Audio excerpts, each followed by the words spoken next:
it is my great pleasure to introduce Emily Allred, who is the curator of the World Chess Hall of Fame. Welcome to the show. Thank you for having me on. Absolutely wonderful to see you, Emily. It's good. Every time you come on, there's some marvelous exhibit that is ongoing or you're just about to do. Tell us about the exhibitions going on currently. Well, one that's really timely since we have so many women's world champions playing in this tournament is our show Clash for the Crown, and that celebrates the history of the World Chess Championships and the Women's World Chess Championships. Nice. So people can see anything from the game pieces from Game 3 of the 1972 World Chess Championship to artifacts related to women's World Chess champions like Susan Polgar. Let me interrupt you. So you have the actual chess pieces from Game 3 from 1972 World Championship match. Mm-hmm. Those are on loan to us from the Sink Fields. They're part of their collection. Okay. And I feel like they're some of the crown jewels of chess exactly. that That's we've like exhibited. That's like a Babe Ruth baseball bat or something. That Yes. is really fabulous. And how do you source these pieces? So we have a lot of friends in the chess world, and FIDE loaned us a number of artifacts from their own archives for this show. So we have a signed tournament book from the 1948 World Chess Championship, you know, the first held after World War II. Right. But they've also lent us score sheets from different world championships, and we have a number of artifacts on loan to us right from Magnus Carlsen, which is very exciting. Exactly. Tell us about some artifacts that when you opened up a box and you went, oh my gosh. Tell me about an oh my gosh artifact moment. Well, definitely the trophies that we have on loan to us from Magnus from 2018 and 2021. Okay. But one that's really unique and has a connection maybe for you too was donated to us by John Donaldson and the Mechanics Institute, and it's so unusual. It's a tablecloth that has, like, you think about people who like wait for signatures of their favorite players, and so it's signed by all kinds of players from the 1935 Moscow International Tournament, including Vera Menchik, which it's really rare for us to have anything in our collection related to her. So it's signed by all these players, and then the wife of a world champion, Martha Lasker, embroidered over them. So she kind of turned these like signatures into a work of art. Wow. You know, you think about people like getting tournament books signed and stuff like that. It's like a forerunner of it. And it's definitely one of the most unique things I've seen in the chess world. Absolutely sensational. But this week has been a very special week because not only do we have the Cairns Cup, but we also had one of our inductees, Nona Gaprindashvili, join us in St. Louis. Yes, it was super special for us because you think of her as such an important historical figure, and for her to want to come to St. Louis, especially during this tournament, it was just an honor. We have an interview with her too. Let's just take a look at the video. Nona Gaprindashvili is a Hall of Fame chess player from the country of Georgia. Nona is also the first woman ever to achieve the title of Grandmaster. This week, she is also the special guest of the St. Louis Chess Club and Hall of Fame. The Cairns Cup is honored to have Nona as part of the festivities, and we took this opportunity to ask her about some of her amazing accomplishments.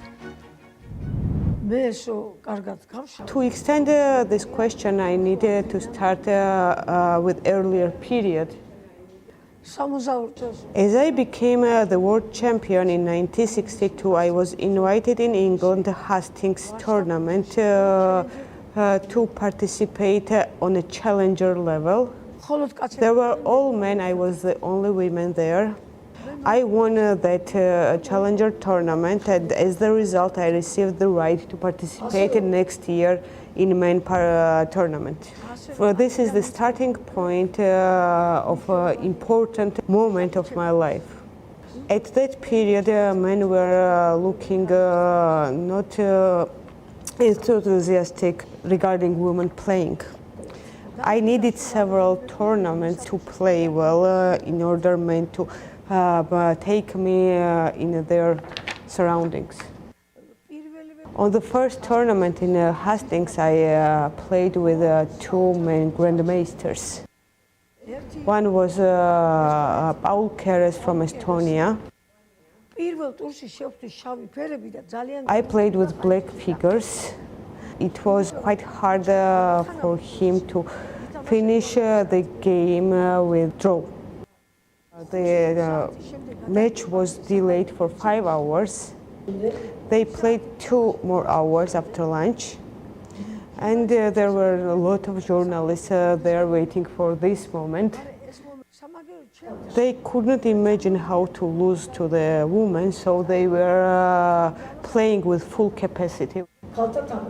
This situation was changed soon, and they took me as the part of their team, and this was one of my biggest achievements, as I changed the perception of and attitude toward women in chess. This tournament of Lompain was one of important ones because to attend this tournament, special invitation should be sent. And there were 18 grandmasters playing there, men, all of them, and they all were the members of their national teams. I can say that it was my best play in my life. All the games were so good that they were all ready to be published. I took the place 1 to 4 and got the name of Grandmaster among men. This was this tournament for me. I played the best games there, and it's not just title winning the name of Grandmaster there, it's all the games I played there are amazing and difficult. I can write the history of each game there because it's not a time to discuss them all now, but all the games there were significantly important. A real legend, I have to say. She was very impactful in my life as well. I have also stories of Nona. Who doesn't?